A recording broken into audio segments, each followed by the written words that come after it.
ഭാര്യമാരെ തല്ലാൻ പാടില്ല. നബി ഒരു ഭാര്യയെ തല്ലിയിട്ടില്ല. അള്ളാഹു നമുക്ക് ഈമാൻ നൽകുമാറാകട്ടെ. അള്ളാഹു നമുക്ക് ഈമാൻ നൽകി അനുഗ്രഹിക്കുമാറാകട്ടെ. കാരണം കുടുംബ ജീവിതങ്ങളൊക്കെ വല്ലാതെ തകർന്ന. ഞാൻ ഒരിക്കൽ ആലപ്പുഴ ഇവിടെ കണ്ട വയലിന് വന്നിട്ട് ഇതൊന്ന് പുറക്കാടാൻ തോന്നുന്നു. ഇവിടുന്ന് ഇങ്ങനെ കരുനാഗപ്പള്ളി ഭാഗത്ത് എവിടെയോ വയല് കഴിഞ്ഞിട്ട് ഇങ്ങനെ തിരിച്ചു പോകുമ്പോ ഒരു ചെറുപ്പക്കാര് രണ്ടുപേര് ബൈക്കിൽ ഇങ്ങനെ പാഞ്ഞു വന്നിട്ട് എന്നെ പിടിച്ചു നിർത്തി. ഉസ്താദെ 1 മണി എങ്ങാണ്ടായി, എന്താ മക്കളെ സംശയം ചോദിക്കാൻ വന്ന ഉസ്താദെ 1 മണിക്ക്? ഞാൻ വിചാരിച്ചതെല്ലാം വന്നയാണ്. വയല് പറയുമ്പോ എന്തെങ്കിലും പറഞ്ഞു കഴിഞ്ഞാൽ ഓടിച്ചിട്ട് തല്ലണ കാലല്ലേ. 2 ചെറുപ്പക്കാരടുത്ത് വന്നു. അപ്പൊ ഒരുത്തൻ ഇങ്ങനെ മാറി നിന്നു, ഒരുത്തന്റെ അടുത്ത് വന്നു. ഞാൻ ചോദിച്ചു എന്താ മോനെ? ഉസ്താദെ ഒരു മസല ചോദിക്കാൻ വന്നതാ. എന്താ മോനെ? ഉസ്താദെ എന്റെ കല്യാണം കഴിഞ്ഞിട്ട് 23 ദിവസമായി ഉസ്താദെ. ഞാനും എന്റെ ഭാര്യയും തമ്മിൽ ഒരു കാര്യം പറഞ്ഞ് വഴക്ക് കൂടി. ഇവനാണെങ്കിൽ ഒന്ന് പണയം വെക്കാൻ മോതിരം ചോദിച്ചു, ആ പെണ്ണ് കൊടുത്തില്ല. പിന്നെ 1 പറഞ്ഞ് 2 പറഞ്ഞ് പിന്നെ വാശിയായി രണ്ടുപേരും കൂടെ വലിയ വഴക്കായി. അവസാനം പറഞ്ഞു നിന്നെ എനിക്ക് വേണ്ടടി 3 തലാക്കും എന്ന് പറഞ്ഞ് 23 ദിവസം ആയിട്ടുള്ളൂ. 3 തലാക്കും പറഞ്ഞു. ഇവൻ പറയാ ഉസ്താദെ ദേഷ്യം വന്നപ്പം പറഞ്ഞു പോയതാ, എനിക്ക് അവളെ തന്നെ വേണം, അവളെ തന്നെ. അപ്പൊ ഞാൻ പറഞ്ഞു എടാ നീ തലാക്ക് പറഞ്ഞു. 3 തലാക്ക് ഞാൻ ഉറപ്പായിട്ട് പറഞ്ഞു പോയി, ദേഷ്യം വന്നപ്പോ പറഞ്ഞതാ. ഉസ്താദന്മാരെടുക്കെ ചോദിച്ചപ്പോ ഉസ്താദന്മാര് പറഞ്ഞു ഇനി മറ്റൊരാൾ വിവാഹം കഴിച്ചാലേ ആ പെണ്ണിനെ എനിക്ക് കെട്ടാൻ പറ്റത്തുള്ളൂ. ഞാൻ പറഞ്ഞു അങ്ങനെ തന്നെ. അപ്പൊ ഇവ എന്നോട് പറഞ്ഞ മറുപടി എന്തെന്നറിയോ? ഈ പുറകെ നിൽക്കുന്ന കൂട്ടുകാരനെ കാണിച്ചിട്ട് പറയാ ഉസ്താദെ ഇവൻ എന്റെ കൂട്ടുകാരനാ, എന്റെ ഭാര്യയെ കെട്ടാൻ തയ്യാറാ, ഇവൻ എന്റെ ഭാര്യയെ കെട്ടാൻ തയ്യാറാ. ഞാനിങ്ങനെ നോക്കി പടച്ചവനെ പൊട്ടന് ലോട്ടറി അടിച്ച പോലെ നാണം കൊണ്ടിങ്ങനെ നിൽക്കുക, പുതിയാപ്പിള ഇക്കണ പോലെ വല്ലവന്റെ പെണ്ണും പിള്ളെ കെട്ടാൻ. ചെറിയൊരു പയ്യൻ. ഞാൻ അവനോട് പറഞ്ഞു എടാ കെട്ടിയാൽ മാത്രം പോരടാ, ശാരീരികമായി ബന്ധം ശരീരത്ത് തൊട്ടിട്ടുള്ള ഒന്നുമില്ല. കെട്ടും തലാക്ക് പറയും ഞാൻ കെട്ടും. ഞാൻ പറഞ്ഞു നീ എന്ത് വേണമെങ്കിലും ചെയ്യാം, വണ്ടി എടുത്തിട്ട് ഓടിക്കളഞ്ഞു. ഇതാ ഇന്നത്തെ അവസ്ഥ. കെട്ടിയോ ജീവിച്ചോ അള്ളാഹു ആയാലും എനിക്കറിയില്ല. ഇന്നത്തെ അവസ്ഥ എങ്ങനെ ആയിപ്പോയി. അള്ളാഹു നമ്മളെ കാക്കുമാറാകട്ടെ. എന്റെ പ്രിയമുള്ള സഹോദരങ്ങളെ ഞാൻ പറഞ്ഞു വന്നത് ഭാര്യ ഇങ്ങ് തല്ലാൻ നിന്ന് കഴിഞ്ഞാൽ കഴിവിന്റെ പരമാവധി തല്ലാതിരിക്കുക. ക്ഷമിക്കാനും സഹിക്കാനും കഴിയണം. അള്ളാഹു നമുക്ക് ഈമാൻ നൽകി അനുഗ്രഹിക്കുമാറാകട്ടെ. പ്രവാചകൻ സല്ലല്ലാഹു അലൈഹി വസല്ലമ തങ്ങൾ പറഞ്ഞു 2 നിങ്ങൾ നിങ്ങളുടെ ഭാര്യമാരെ തല്ലാൻ പാടില്ല.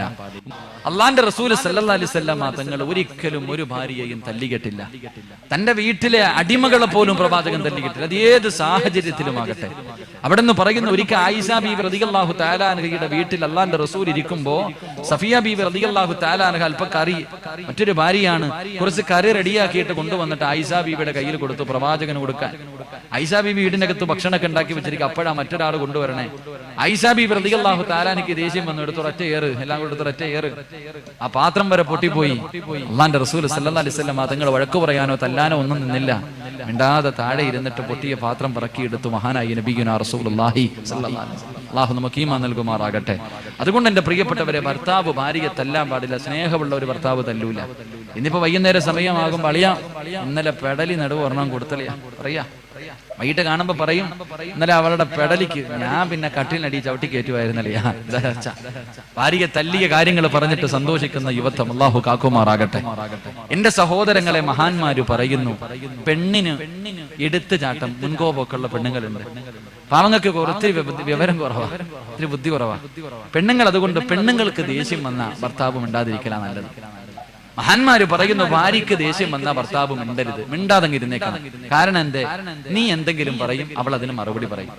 നീ വീണ്ടും എന്തെങ്കിലും പറയും, വീണ്ടും അവൾ മറുപടി പറയും. അവസാനം പടലിക്ക് ഒന്ന് കൊടുക്കും. അടി കൊണ്ടാ മിണ്ടാതിരിക്കോ ഇല്ല, പിന്നെയും ദാന്ന് പറഞ്ഞ് ചോദിച്ചോണ്ട് നടക്കും. അതാ പെണ്ണ്. എടാ കൊണ്ട് 1 പറഞ്ഞ് 2 പറഞ്ഞ് തരതര പറയുമ്പോ ആണിന് ദേഷ്യം വരും, ആണ് തല്ലും. തല്ലുകൊണ്ടാ മിണ്ടാതിരിക്കത്തൊന്നുമില്ല, പിന്നെ ഇങ്ങനെ പറഞ്ഞുകൊണ്ട് നടക്കും. വീണ്ടും വീണ്ടും വീണ്ടും കൊടുക്കും. അവസാനം പെട്ടി എടുത്തോണ്ട് ഓളുള്ള വീട്ടിൽ പോകും. അതുകൊണ്ട് ഏറ്റവും നല്ലത് നിന്റെ ഭാര്യയ്ക്ക് ദേഷ്യമുണ്ടെന്ന് മനസ്സിലായാൽ മിണ്ടാതിരിക്കണം. അള്ളാഹു ഭാഗ്യം തരുമാറാകട്ടെ. എന്റെ പെണ്ണുങ്ങളോട് പറയാനുള്ളത്, നിന്റെ കെട്ടിയവന് ദേഷ്യം ഉണ്ടെന്ന് മനസ്സിലായാൽ നീ ബെഡ്റൂമിനകത്ത് കയറി കഥ കടച്ചിരിക്കല ഏറ്റവും നല്ലത്. ആ വഴിക്ക് പോകാതിരിക്കുക നല്ലത്. അതാണ് തടിക്ക് നല്ലത്. അള്ളാഹു ഈമാൻ നൽകുമാറാകട്ടെ. അതുകൊണ്ട് അള്ളാഹുവിന്റെ റസൂൽ സല്ലല്ലാഹു അലൈഹി വസല്ലമ തങ്ങൾ പറയുന്നു, ഒരു ഭർത്താവിന് തന്റെ ഭാര്യയോടുള്ള ഒന്നാമത്തെ കടമ എന്താ? എന്റെ പ്രിയമുള്ളവരെ, അള്ളാഹുവിന്റെ പ്രവാചകൻ സല്ലല്ലാഹു അലൈഹി വസല്ലമ തങ്ങൾ പറയുകയാണ്, നമ്മുടെ ഭാര്യ ആരാണെന്ന് പഠിക്കണം. വെറുതെ കടന്നാ പോരാ, നിന്റെ ഭാര്യ ആരാണെന്ന് നീ മനസ്സിലാക്കണം. 1400 വർഷങ്ങൾക്ക് മുമ്പ് മഹാനായ പ്രവാചകൻ സല്ലല്ലാഹു അലൈഹി വസല്ലം വസല്ലമ തങ്ങള് ഇസ്ലാമിന്റെ തുടക്കകാലത്തിൽ പ്രബോധനമായിട്ട് പടച്ചവനെ അതാ മക്കയിലൂടെ നടക്കുമ്പോ അല്ലാഹുവിന്റെ പ്രവാചകൻ പ്രബോധനം നടത്തി. വല്ലാത്ത പീഡനങ്ങളായിരുന്നു. അല്ലാഹുവേ ദീനിലേക്ക് കടന്നു വരുന്നവരെ പട്ടിക തല്ലുന്നത് പോലെ ഖുറൈശികളെ തല്ലിച്ചതയ്ക്കുകയാ. പ്രതിരോധിക്കാൻ കഴിയില്ലല്ലോ. എവിടെ നോക്കിയാലും മുസ്ലിമീങ്ങളെ തല്ലിച്ചതയ്ക്കുകയാണ്. പടച്ചവനെ പ്രവാചകന്റെ മുന്നിലേക്ക് രക്തമൊലിപ്പിച്ചുകൊണ്ട് സഹാബാക്കളെ കടന്നു വന്നിട്ട് കരഞ്ഞുകൊണ്ട് പരാതി പറയുകയാ. അതാ തന്റെ പച്ചയിറച്ചി കത്തിച്ചുകൊണ്ട് അള്ളാന്റെ റസൂലിന്റെ മുന്നിൽ വന്നിട്ട് കാണിച്ചിട്ട് പറയുന്നു, യാ റസൂലല്ലാഹ്, സഹിക്കാൻ കഴിയുന്നില്ല നബിയേ.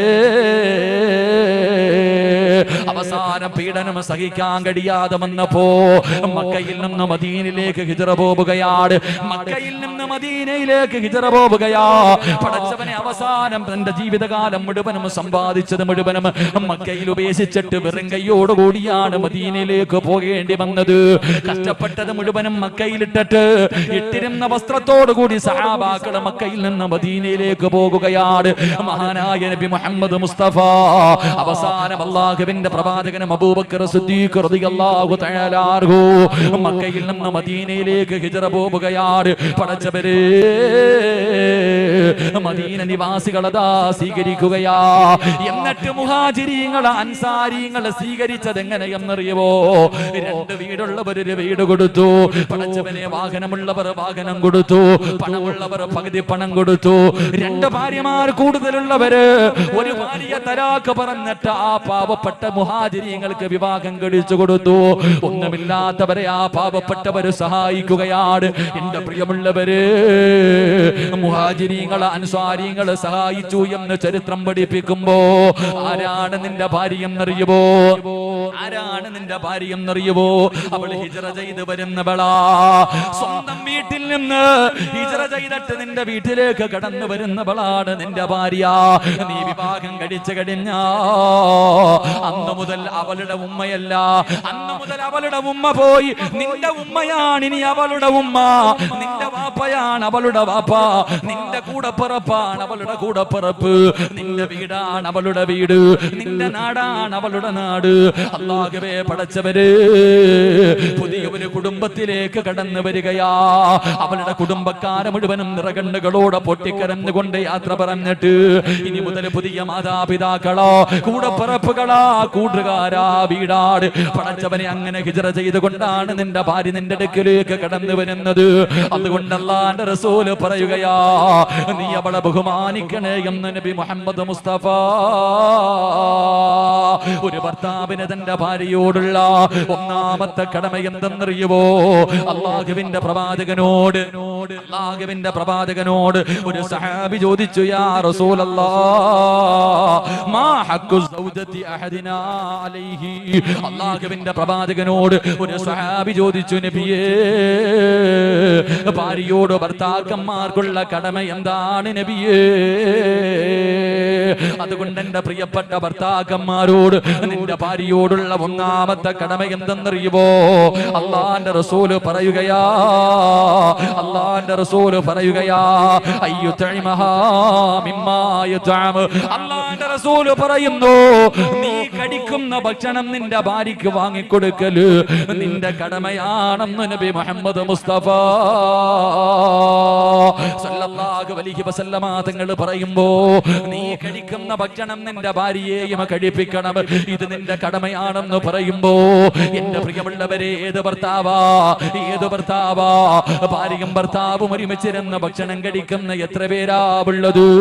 എന്റെ പ്രിയമുള്ളവരെ, ഈ പുറക്കാട്ടിലെ ഏറ്റവും വലിയ അല്ലാഹുവിന്റെ അനുഗ്രഹം ഇറങ്ങുന്നോ, പടച്ചവന്റെ റഹ്മത്ത് ഇറങ്ങുന്നോ, ഏറ്റവും കൂടുതൽ ബറക്കത്തുണ്ടാകുന്ന വീടേതെന്നറിയുമോ? ഈ പുറക്കാട്ടിലെ ഏറ്റവും നല്ല ഭവനമേതെന്നറിയുമോ? അല്ലാഹുവിന്റെ കരുണ ഇറങ്ങുന്നോ ബറക്കത്തുള്ള ഭവനമേതെന്നറിയുമോ? ഭാര്യയും ഭർത്താവും ഒരുമിച്ചിരുന്ന ഭക്ഷണം കഴിക്കുന്ന വീടുണ്ടല്ലോ, ആ വീട്ടിൽ അല്ലാഹുവിന്റെ ബറക്കത്ത് ഇറങ്ങുമെന്ന് ആദരവായ പ്രവാചകൻ നബി മുഹമ്മദ് മുസ്തഫ സല്ലല്ലാഹു അലൈഹി വസല്ലമ തങ്ങൾ പറയുകയാണ്, അല്ലാഹുവിന്റെ റസൂൽ പറയുന്നു, ഒരുമിച്ചിരുന്നൊരു പാത്രത്തിലിരുന്ന് കഴിക്കണം. എന്റെ പ്രിയപ്പെട്ട ഭർത്താക്കന്മാര്, നീ നിന്റെ ഭാര്യയുടെ ഭാര്യയുടെ കൂടെ ഒരുമിച്ചൊരു പാത്രത്തിനകത്തിരുന്ന് കഴിക്കണം. നിനക്കതിന് സമയമില്ലല്ലോ, നിനക്കതിന് സമയമില്ലല്ലോ. പടച്ചവനെ, രാവിലെ മുതൽ വൈകുന്നേരം വീടിന്റെ അകത്തൊരു വേലക്കാരിയെ പോലെ കടന്ന് ജോലി ചെയ്യുകയാണ്.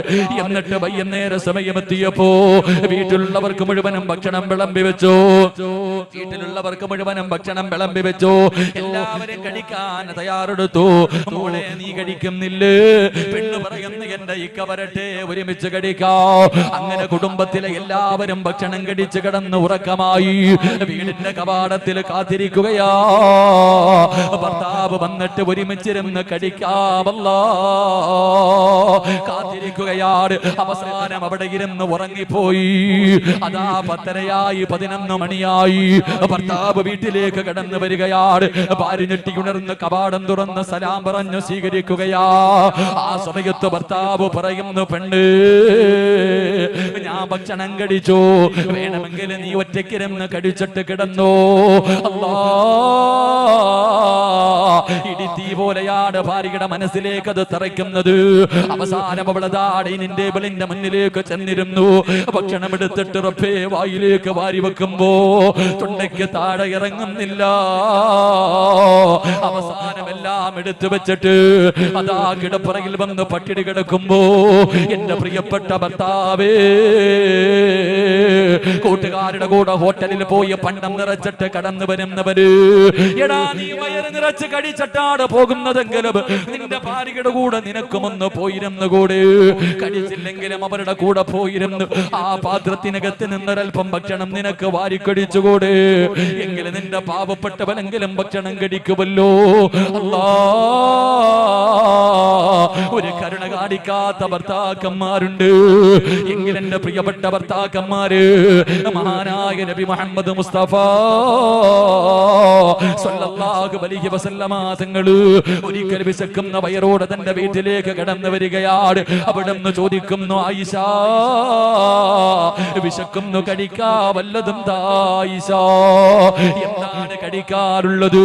ആയിഷ ബീബി റളിയല്ലാഹു തആല അൻഹാ അല്ലാഹുവിന്റെ റസൂലിനോട് പറയുന്നു, യാ റസൂലല്ലാഹ്, 3 ചപ്പാത്തിയുണ്ട് നബിയേ, 3 റൊട്ടിയുണ്ട് നബിയേ. ആയിഷ ബീബി റളിയല്ലാഹു തആല അൻഹാ 3 റൊട്ടി എടുത്തുകൊണ്ട് വന്ന് അല്ലാഹുവിന്റെ റസൂലിന്റെ മുന്നിലേക്ക് വെച്ചു കൊടുത്തു. പ്രവാചകൻ സല്ലല്ലാഹു അലൈഹി വസല്ലമ തങ്ങൾ കഴിക്കാൻ തുടങ്ങി. അല്ലാഹുവിന്റെ റസൂല് കഴിക്കാൻ തുടങ്ങി. അതാ 3 ചപ്പാത്തിയും അങ്ങ് തിന്നുകളഞ്ഞു. വിശപ്പിന്റെ കാഠിന്യത്താൽ അല്ലാഹുവിന്റെ പ്രവാചകൻ സല്ലല്ലാഹു അലൈഹി വസല്ലമ തങ്ങൾ 3 ചപ്പാത്തിയും അങ്ങ് തിന്നുകഴിഞ്ഞു. അല്ലാഹ് തിന്നുകഴിഞ്ഞപ്പോൾ അല്ലാഹുവിന്റെ റസൂൽ ഇരുന്ന് കരയുകയാ. താടിരോമത്തിലൂടെ കണ്ണുനീരിങ്ങനെ ഒഴുകുകയാണ്. ആയിഷ ബീബി റളിയല്ലാഹു തആല അൻഹ അവിടുന്ന് ചോദിക്കുന്നു, നബിയേ, യാ റസൂലല്ലാഹ്, അല്ലാഹുവിന്റെ പ്രവാചകര്, എന്തിനാണ് നബിയെ കരയുന്നത്? എന്തിനാണ് നബിയെ കരയുന്നത്? ആയിഷ, നിനക്ക് കഴിക്കാ ഭക്ഷണം ഞാൻ ബാക്കി വെച്ചില്ലല്ലോ ആയിഷ, നിനക്ക് തരാതെ ഞാൻ അറിയാതെ കഴിച്ചു പോയി. ഇന്ന് നീ പട്ടിണിയാണല്ലോ, ഇന്ന് നീ പട്ടിണിയാണല്ലോ. അല്ലാഹുവിന്റെ റസൂലിരുന്ന് കരയുകയാ. എന്റെ ഭർത്താവ് ലോകത്തിന്റെ നേതാവിരുന്ന് കരയുകയാ. എന്നിട്ട് തന്റെ ഭാര്യയുടെ കയ്യിൽ പിടിച്ചിട്ട് അല്ലാഹുവിന്റെ റസൂല് ചോദിച്ചു, ആയിഷ, എനിക്ക് പൊരുത്തം തരുവോ ആയിഷ? എനിക്കൊന്ന് പൊരുത്തപ്പെട്ട് തരുവോ ആയിഷ? നിനക്ക് തരാതെ ഞാൻ ഒറ്റയ്ക്ക് തിന്നല്ലോ. അല്ലാഹുവിന്റെ പ്രവാചകനോട് ആയിഷ ബീബി റളിയല്ലാഹു തആല അൻഹ പറയുന്നു, നബിയേ, നിങ്ങൾ ഭക്ഷണം കഴിക്കുന്നത് കണ്ടപ്പോഴ് എന്റെ വയറ് നിറഞ്ഞു നബിയേ, ക്ഷമിക്കാൻ ഞാൻ തയ്യാറാണ് നബിയേ. അല്ലാഹുവിന്റെ പ്രവാചകൻ അവിടുന്ന് ചോദിച്ചു, ആയിഷ, നിനക്കെന്താണ് വേണ്ടത്? നിനക്കെന്താണ് വേണ്ടത്? യാ റസൂലല്ലാഹ്, സ്വർഗ്ഗത്തിലും നിങ്ങളുടെ ഭാര്യയായിട്ട് നടക്കണം നബിയേ. എന്റെ പ്രിയമുള്ളവരെ, ഭാര്യയും ഭർത്താവും ഒരുമിച്ചിരുന്നാണ് ഭക്ഷണം കഴിക്കേണ്ടത്. ഒരു മടിയും വേണ്ട. ഭർത്താവ് തിന്നതിന്റെ ബാക്കി വേസ്റ്റ് അല്ല പെങ്ങള്. നിന്റെ ഭാര്യ നിന്റെ പാത്രത്തിന്റെ അകത്ത് കൈയിട്ടെന്ന് പറഞ്ഞത് വേസ്റ്റ് അല്ല. മഹാനായ നബി മുഹമ്മദ് മുസ്തഫ സല്ലല്ലാഹു അലൈഹി വസല്ലമ തങ്ങൾ ആയിഷ ബീവിയുടെ വീട്ടിലിരിക്കുമ്പോ ഒരു സഹാബി അല്പം പാല് കൊണ്ടുവന്ന് കൊടുക്കുകയാണ്. അള്ളാന്റെ റസൂല് കുടിക്കാതെ ഭാര്യക്ക് കൊടുത്തു. കുടിക്കായിഷ ആദ്യം അള്ളാന്റെ റസൂല് ഭാര്യക്കാണ് കൊടുത്തത്. അള്ളാന്റെ റസൂല് ഭാര്യക്ക് കൊടുത്തു. കുടിക്കായിഷ ആയിഷ ബീവി റളിയല്ലാഹു തആല അൻഹ പാല് കുടിക്കുകയാണ്. അല്ലാഹുവേ മദീനബിയെ ഇല്ല ആയിഷ വയറ് നിറച്ച് കുടിക്കായിഷ. അവസാനം ആയിഷ ബീവി പറഞ്ഞു, നബിയേ ഇനി എനിക്ക് വയറ്റില് സ്ഥലമില്ല നബിയേ. അള്ളാന്റെ റസൂലിന്റെ കയ്യിലേക്ക് പാലിന്റെ പാത്രം തിരിച്ചു കൊടുക്കുമ്പോ ഭർത്താക്കന്മാരെ റസൂലുള്ള തിരയുകയാ. പാത്രത്തിലും ദോ തിരയുകയാണ്. ആയിഷ ബീവി ചോദിച്ചു, യാ റസൂലല്ലാഹ്, അല്ലാഹുവിന്റെ നബിയേ എന്താണ് തിരയുന്നത്? ആയിഷ, നിന്റെ ചുണ്ട് വെച്ച് കുടിച്ച സ്ഥലം തിരയുകയാണ്. ആയിഷ, നീ എവിടെയാണ് ചുണ്ട് വെച്ച് കുടിച്ചതെന്ന് തിരയുകയാ. അവസാനം കണ്ടുപിടിച്ചപ്പോ തന്റെ ഭാര്യ എവിടെ വെച്ചാണോ കുടിച്ചത് അതേ സ്ഥലത്തേക്ക് റസൂലുള്ള തന്റെ ചുണ്ട് വെച്ചിട്ട് പാല് കുടിക്കുകയാ. എന്റെ പ്രിയമുള്ള മുസ്ലിമേ, ആയിഷ ബീവി റളിയല്ലാഹു തആല അൻഹ അവരുടെ ജീവിതം അങ്ങനെയായിരുന്നു. അതുകൊണ്ട് ആയിഷ ബീവി മരിക്കുന്ന കാലത്തോളം പറയുമായിരുന്നു, എനിക്ക് അല്ലാഹു ലോകത്തൊരാൾക്കും കൊടുക്കാത്ത 9 പ്രതിഫലം എനിക്ക് നൽകി, 9 മഹത്വം എനിക്ക് നൽകി. അവിടുന്ന് പറയുമായിരുന്നു, സഹാബാ എന്റെ മടിയിൽ കിടന്നിട്ടാ, എന്റെ നെഞ്ചത്ത് കിടന്നിട്ടാണ് ലോകത്തിന്റെ നേതാവ് വഫാത്തായത്. എന്റെ നെഞ്ചത്ത് കിടന്നാണ് എന്റെ ഭർത്താവ് മരണപ്പെട്ടത്. ആയിഷ ബീവി റളിയല്ലാഹു തആല അൻഹ പറയുകയാ, റസൂലുള്ളാഹിന്റെ തൊണ്ടയ്ക്ക് താഴെ അവസാനമായിട്ട് കടന്നു പോയത് എന്തെന്നറിയോ? എന്റെ ഉമ്മ നീരായിരുന്നു സ്വഹാബാ. റസൂലുള്ള ലോകത്തോട് യാത്ര പറയുമ്പോ അവസാനമായി പ്രവാചകന്റെ തൊണ്ടയ്ക്ക് താഴേക്ക് ഇറങ്ങിയത് സംസം വെള്ളമായിരുന്നില്ല, തന്റെ ഭാര്യയുടെ ഉമ്മനീരാ. അല്ലാഹുവിന്റെ റസൂൽ അതാ മരണത്തോട് മല്ലടിച്ചു കൊണ്ടിരിക്കുകയാണ്. ആയിഷ എന്ന 18 വയസ്സുകാരിയുടെ നെഞ്ചത്താ കിടക്കുന്നത്. 18 വയസ്സുള്ള ഭാര്യയുടെ നെഞ്ചത്ത് കിടന്നിട്ടാണ് റസൂലുള്ള വഫാത്താകുന്നത്. ആ മരണസമയം അടുത്ത് വന്നപ്പോ അല്ലാഹുവേ, അബ്ദുറഹ്മാൻ എന്ന സ്വഹാബി വീടിന്റെ കവാടത്തിലേക്ക് കടന്നു വരികയാണ്. അല്ലാഹുവിന്റെ റസൂൽ ആയിഷാന്റെ മുഖത്ത് നോക്കി, ആ സ്വഹാബിയുടെ കയ്യിലേക്ക് നോക്കി. ആ സ്വഹാബിയുടെ കയ്യിൽ ഒരു മിസ്വാക്ക് ഉണ്ട്. 18 വയസ്സുകാരിക്ക് മനസ്സിലായി, എന്റെ ഭർത്താവിന് മിസ്വാക്ക് ചെയ്യാൻ ആഗ്രഹമുണ്ട്. മിസ്വാക്ക് വാങ്ങിയിട്ട് തന്റെ പല്ലിന്റെ അകത്തേക്ക് തന്റെ വായിലേക്ക് വെച്ചിട്ട് ആയിഷ ബീവി റളിയല്ലാഹു തആല അൻഹ പല്ലുകൊണ്ട് ചവയ്ക്കുകയാണ്. മിസ്വാക്ക് വായിക്കകത്ത് വെച്ചിട്ട് തന്റെ പല്ലുകൊണ്ട് ചവയ്ക്കുകയാണ്. തന്റെ ഉമ്മനീര് അതിനകത്ത് പറ്റുകയാ. എന്നിട്ടല്ലാ ഉമ്മ കുഞ്ഞിന്റെ പല്ല് തേച്ച് കൊടുക്കുന്നത് പോലെ ഭർത്താവിന്റെ പല്ല് തേച്ച് കൊടുത്തു മഹദി ആയിഷ. പെങ്ങള്, ചെറുപ്പക്കാരാ, എന്റെ പ്രിയമുള്ളവരെ, അതുകൊണ്ട് അല്ലാഹുവിന്റെ പ്രവാചകൻ പറയുന്ന ഒന്നാമത്തെ കടമ, നിങ്ങൾ ഒരുമിച്ചിരുന്ന് ഭക്ഷണം കഴിക്കണേ എന്ന് നബി മുഹമ്മദ് മുസ്തഫ സല്ലല്ലാഹു അലൈഹി വസല്ലം. ഭാര്യയും ഭർത്താവും ഒരുമിച്ചിരുന്ന് ഭക്ഷണം കഴിക്കണം. നീ ഹോട്ടലിൽ നിന്ന് വയറും നിറച്ചിട്ട് അങ്ങോട്ട് പോയത്തിന് ആ പാവത്തിന് കഞ്ഞിയും പയറും വേണ്ട. എന്റെ പ്രിയമുള്ള സഹോദരങ്ങൾ, ആരുടെ വീട്ടിലാ ഭാര്യയും ഭർത്താവും ഒരുമിച്ചിരുന്ന് ഭക്ഷണം കഴിക്കണം? എത്ര പേരുണ്ടെന്ന് കൈവക്കിക്ക്. കാണാനുള്ള കൊതിയുണ്ട്. എത്ര പേരുണ്ട്? പ്രവാചകൻ സല്ലല്ലാഹു അലൈഹി വസല്ലമ തങ്ങൾ, അള്ളാന്റെ റസൂല് പറയുന്നു, ഈ പുറക്കാട്ടിലെ ഏറ്റവും നല്ല കുടുംബം ഏത് വീടെന്നറിയോ? അള്ളാന്റെ റഹ്മത്ത് ഇറങ്ങുന്ന, പടച്ചവന്റെ റഹ്മത്തിന്റെ മലക്കിറങ്ങുന്ന ബർക്കത്തുള്ള ഭവനം, ഭാര്യയും ഭർത്താവും ഒരു പാത്രത്തിൽ നിന്ന് ഭക്ഷണം കഴിക്കുന്ന വീടാ. അള്ളാഹു അങ്ങനെയുള്ള വീടാക്കി തരുമാറാകട്ടെ. അക്കപ്പർ അള്ളാഹു അങ്ങനെയുള്ള വീടാക്കി തരുമാറാകട്ടെ. ഒരു ഭാര്യയും ഭർത്താവും തിന്നൂല. പണ്ട് നമ്മുടെ ഉമ്മ ഒരു ചട്ടിക്കകത്ത് പടച്ചവനെ ചോറും വാരിയിട്ട് സാമ്പാറും പരിപ്പും മോരൊക്കെ അങ്ങോട്ട് ഒഴിച്ചിട്ട് എല്ലാം കൂടെ എടുത്തിട്ടിട്ട് ഉമ്മ അങ്ങോട്ട് കുഴയ്ക്കും. ഉമ്മ ഇങ്ങനെ അങ്ങോട്ട് കുഴയ്ക്കും. അല്ലാ നമുക്കൊരു കുഴപ്പമില്ല, ഉമ്മ സിമെന്റ് കുഴക്കണ പോലെ ചോറും കറിയെല്ലാം അങ്ങോട്ട് കുഴയ്ക്കും. എന്നിട്ട് അങ്ങോട്ട് എടുത്തിട്ട് ഒരു ഉണ്ട പിടിക്കും. നമ്മളിങ്ങനെ നോക്കിയിരിക്കും. വേണോടാ? വേണമ്മ. വായിലേക്ക് വെച്ച് തരും. ആർത്തിയോടെ നമ്മൾ വാരി തിന്നും. ഇന്ന് വീട്ടിൽ പോയിട്ട് നിങ്ങൾ ആരെങ്കിലും ഇതുപോലെ ഒന്ന് ചോറ് വെച്ചിട്ട് നിങ്ങളുടെ മോനൊന്ന് കൊടുത്തു നോക്ക്, അവൻ തിന്നില്ല. ഒരു 4-5 വയസ്സ്, ഇത്തിരി പക്വതയുള്ള ഒരു 4-5 വയസ്സ്, 4 വയസ്സുള്ള മക്കളൊക്കെ കഴിക്കുമായിരിക്കും. അത് കഴിഞ്ഞാൽ നീ ഒന്ന് കുഴച്ചിട്ട് ഉമ്മ കുഴച്ചാൽ പോലും തിന്നൂല, പിന്നല്ലേ വെണ്ണുമ്പിള്ള കൂടെ കയറിയെന്ന് അല്ലേ? എന്റെ പ്രിയപ്പെട്ട സഹോദരങ്ങളെ, ഒരു പാത്രം ഉണ്ടാകണം വീട്ടില്, വലിയൊരു പാത്രം ഉണ്ടാകണം. ആ പാത്രത്തിനകത്ത് വാപ്പയും ഉമ്മയും മക്കൾ ഒരുമിച്ച് തിന്ന് അങ്ങനെ തിന്നത് കൊണ്ടാ പണ്ട് കുടുംബത്തിന്റെ അകത്ത് സന്തോഷവും സമാധാനവും സ്നേഹവും ഉണ്ടായിരുന്നു. പണ്ട് കൂടപ്പിറപ്പുകൾ ശത്രുക്കളായിരുന്നില്ല. സ്നേഹം ഉണ്ടായിരുന്നു. എന്റെ കൂടപ്പിറപ്പടാവൻ പറയാൻ അന്തസ്സോടെ അഭിമാനത്തോടെ നടക്കുമായിരുന്നു. ഇന്നതില്ല. ഇന്ന് കൂടപ്പിറപ്പുകളാണ് ഏറ്റവും വലിയ ശത്രുക്കള്. അള്ളാഹു കാക്കുമാറാകട്ടെ. എന്തുകൊണ്ട്? അകന്നുപോയി എല്ലാരും. ഒരുമിച്ചിരുന്ന് ഒരിക്കലെങ്കിലും ഒന്ന് കഴിക്കുവാപ്പ, ഒരു ദിവസമെങ്കിലും. നാളെ ഉച്ചയ്ക്ക് അല്ലെങ്കിൽ നാളെ രാത്രി എല്ലാവരും കൂടെ ഒരു ദിവസം ഒരു പാത്രത്തിനകത്ത് വട്ട ഇരുന്നിട്ടൊന്ന് കഴിച്ചു നോക്കണം. എന്ത് സന്തോഷമെന്നറിയോ? നിന്റെ വീട്ടിൽ ബർക്കത്തുണ്ടാകുമെന്ന് നബി മുഹമ്മദ് മുസ്തഫ സല്ലല്ലാഹു അലൈഹി വസല്ലം നിയ്യത്ത് ചെയ്യും. അള്ളാഹു ഭാഗ്യം തരുമാറാകട്ടെ. അള്ളാഹു ഭാഗ്യം തരുമാറാകട്ടെ. ഒരു ഭർത്താവിന്റെ കടമയാണ് തന്റെ ഭാര്യയ്ക്ക് ഭക്ഷണം വാങ്ങിക്കൊടുക്കണം, 2 വസ്ത്രം വാങ്ങിക്കൊടുക്കണം, നല്ല വസ്ത്രം വാങ്ങിക്കൊടുക്കണം. അവൾക്ക് നീ ആവശ്യമുള്ള സാധനങ്ങൾ മുഴുവനും വാങ്ങിക്കൊടുക്കൽ നിന്റെ കടമയാ. ഭാര്യയ്ക്ക് വാങ്ങിക്കൊടുക്കണം, നല്ല വസ്ത്രം വാങ്ങിക്കൊടുക്കണം, അവർക്ക് ആവശ്യമുള്ള കാര്യങ്ങൾ മുഴുവനും വാങ്ങിക്കൊടുക്കൽ നിന്റെ ബാധ്യതയാ. അതുകൊണ്ടല്ലേ നിന്നോട് പെണ്ണെട്ടാൻ പറഞ്ഞേ? നിന്റെ വീട്ടിലെ വേലക്കാരിയല്ല നിന്റെ പെണ്ണുമ്പിള്ള.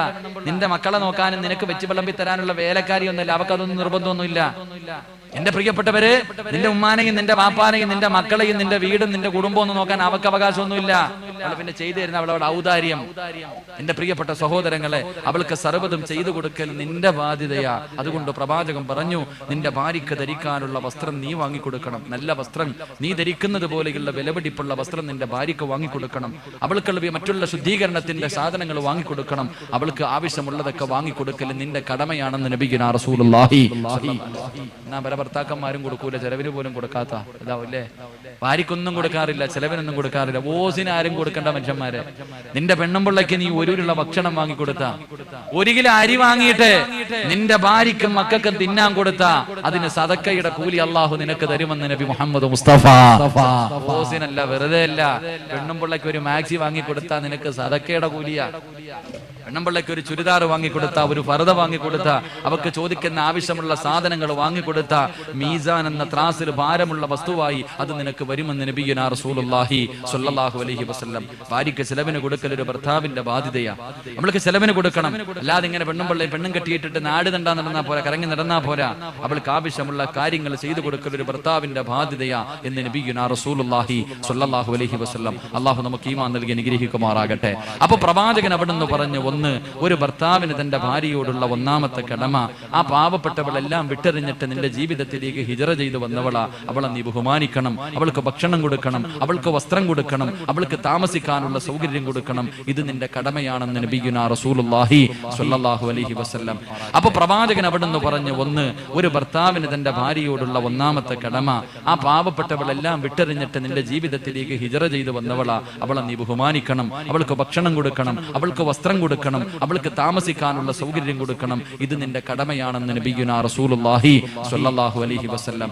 2, പ്രവാചകൻ സ്വല്ലല്ലാഹു അലൈഹി വസല്ലം തങ്ങൾ പറഞ്ഞു, നിങ്ങൾ നിങ്ങളുടെ ഭാര്യമാരെ തല്ലല്ലേ എന്ന് നബിയുനാ റസൂലുള്ളാഹി. 3, അല്ലാഹുവിന്റെ പ്രവാചകൻ സ്വല്ലല്ലാഹു അലൈഹി വസല്ലം തങ്ങൾ പറയുകയാണ്, ഒരു ഭർത്താവിന് തന്റെ ഭാര്യയോടുള്ള 3ാമത്തെ കടമ എന്തെന്നറിയുവോ? നിന്റെ ഭാര്യ അടുക്കളയിൽ കിടന്ന് കഷ്ടപ്പെടുന്നവളാ. എല്ലാ ദിവസവും രാവിലെ മുതൽ വൈകുന്നേരം വരെ അടുക്കളക്കകത്ത് കിടന്ന് ജോലിയാട്. എടീ നിനക്കെന്ത് ജോലിയാടി, നിനക്കെന്ത് ജോലിയാ എന്ന് ഭാര്യയെ കുറ്റപ്പെടുത്തുന്ന ഭർത്താക്കന്മാരുണ്ട്. എങ്കിൽ അല്ലാഹുവിന്റെ പ്രവാചകൻ സ്വല്ലല്ലാഹു അലൈഹി വസല്ലം തങ്ങൾ പറയുകയാ, ഒരു ഭർത്താവിന്റെ 3ാമത്തെ കടമ എന്തെന്നറിയുവോ? നിന്റെ ഭാര്യ അടുക്കളയിൽ സഹായിക്കൽ നിന്റെ കടമയാണെന്ന് നബി മുഹമ്മദ് മുസ്തഫ സല്ലല്ലാഹു അലൈഹി വസല്ലം തങ്ങൾ പറയുമ്പോ, എന്റെ പ്രിയമുള്ള സഹോദരങ്ങളെ, അടുക്കളയിൽ നിന്റെ ഭാര്യ ഭക്ഷണം വെക്കുന്ന സമയത്ത് അവളെ പോയി സഹായിക്കൽ നിന്റെ കടമയാണ്. അതിലൊരു നാടകം നിനക്ക് വേണ്ട, ഒരു ലജ്ജയും നിനക്ക് വേണ്ട. മഹാനായ നബി മുഹമ്മദ് മുസ്തഫ സല്ലല്ലാഹു സല്ലല്ലാഹു അലൈഹി വസല്ലമ തങ്ങള് ഒരിക്കൽ വിശക്കുന്ന വയറോടെ വീട്ടിലേക്ക് കടന്നു വരികയാണ്. വിശക്കുന്ന വയറോടെ വീട്ടിലേക്ക് കടന്നു വരുമ്പോ ആയിഷാ ബീബി റളിയല്ലാഹു തആല അൻഹ മാവ് കുഴച്ചു കൊണ്ടിരുന്ന സമയത്തങ്ങ് ക്ഷീണം കാരണം ഉറങ്ങിപ്പോയി. മാവ് കുഴച്ചു കൊണ്ടിരിക്കുന്ന സമയത്തങ്ങ് ഉറങ്ങിപ്പോയി. അല്ലാഹുവിന്റെ റസൂൽ വീട്ടിലേക്ക് വരുമ്പോ ആയിഷാ ബീബി ഇരുന്ന് ഉറങ്ങുകയാ. പ്രവാചകനെ തല്ലിയില്ല, വഴക്ക് പറഞ്ഞില്ല, മിണ്ടാതെ ശല്യം ചെയ്യാതെ അടുത്തേക്ക് കടന്നു ചെന്നിട്ട് പ്രവാചകന് സല്ലല്ലാഹു അലൈഹി വസല്ലമ തങ്ങള് ആയിരിക്കുന്ന മാവിങ്ങനെ എടുക്കുകയാണ്. ആയിഷാ ബീബിയുടെ ചാരത്തിരിക്കുന്ന ആ മാവിങ്ങനെ ശബ്ദമുണ്ടാക്കാതെ എടുത്തു. എന്നിട്ട് പ്രവാചകന് കൊണ്ടുപോയിട്ട് ഭക്ഷണം ഉണ്ടാകുകയാ. അവസാനം അല്ലാഹുവിന്റെ റസൂല് ഭക്ഷണം ഉണ്ടാക്കിയിട്ട് ഉറങ്ങുന്ന ഭാര്യയുടെ മുന്നിലേക്ക് കൊണ്ടുവന്നിട്ട് പറഞ്ഞു, ആയിഷാ എഴുന്നേറ്റ് ഭക്ഷണം കഴിക്കാ. ആയിഷാ, എന്റെ പ്രിയമുള്ളവരെ, ആയിഷാ ബീബി റളിയല്ലാഹു തആല അൻഹ പറയുകയാ, എന്റെ ഭർത്താവുണ്ടല്ലോ ഒട്ടകത്തെ കുളിപ്പിക്കുമായിരുന്നു, ആടിനെ കറക്കുമായിരുന്നു, വസ്ത്രം കഴുകി തരുമായിരുന്നു, പാത്രം കഴുകി തരുമായിരുന്നു, എന്റെ വീട് തൂത്തു തരുമായിരുന്നു. അല്ലാഹുവിന്റെ റസൂലിനെ കുറിച്ചാണ് ഭാര്യ പറയുന്നത്. അതുകൊണ്ട് ഭർത്താക്കന്മാര്, നിന്റെ വീട്ടിലെ വേലക്കാരിയല്ല നിന്റെ ഭാര്യ. എന്റെ പ്രിയമുള്ളവരെ, ആഴ്ചയിൽ ഒരിക്കലെങ്കിലും ഒന്ന് സമയം കിട്ടുമ്പോ അടുക്കളയിലേക്ക് കടന്നു ചെന്നിട്ട് ഒരിക്കലെങ്കിലും നീ നിന്റെ ഭാര്യക്കൊരു ചായ ഇട്ട് കൊടുക്കണം. അവൾ അടുക്കളയിൽ കടന്ന് ജോലി ചെയ്യുന്ന സമയത്ത് പച്ചക്കറിയൊന്ന് അരിഞ്ഞു കൊടുക്കാ, അരിയൊന്ന് കഴുകി കൊടുക്കാ. അല്ലെങ്കിൽ അടുക്കളയിൽ കടന്നു ചെന്നിട്ട് ഭാര്യയുടെ ചാരത്തിരുന്ന സന്തോഷത്തോട് എന്തെങ്കിലും ഒരു കൊച്ചു കാര്യങ്ങൾ പറയാ. തയ്യാറാകണേ ചെറുപ്പക്കാരാ.